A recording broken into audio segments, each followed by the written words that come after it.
as well. And that's part Well, of and you got to consider the source. It was a petition website.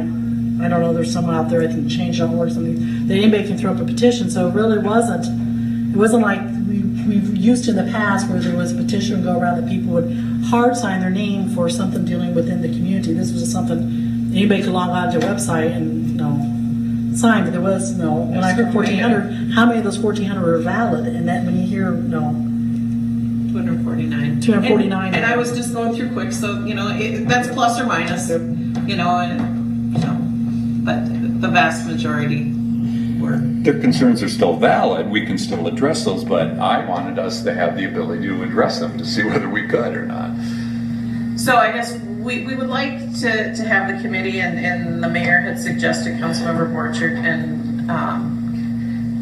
the chair and Commissioner Streeter to work through these issues when we were talking development agreement. And so I guess we're just looking for authorization to form that committee and use that committee where we can to maybe see if this is still a viable project or not.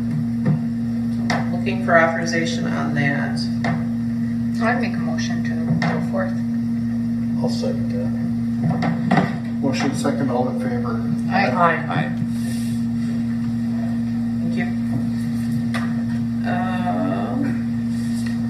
I guess the other thing we had in there was to talk about some public meeting dates, but I think at this stage that's probably something that doesn't need to be discussed, and if we are able to move the project forward, we'll have to discuss that at a later date. I guess one thing we want to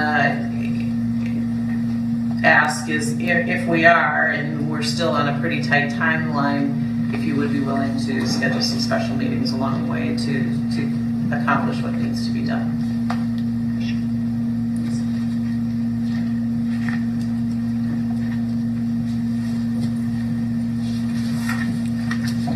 Thank you. You want to do that? Yep. You get to do that one too. At our last meeting, we formed a subcommittee to look at those individual comments that came from the BRNE visits.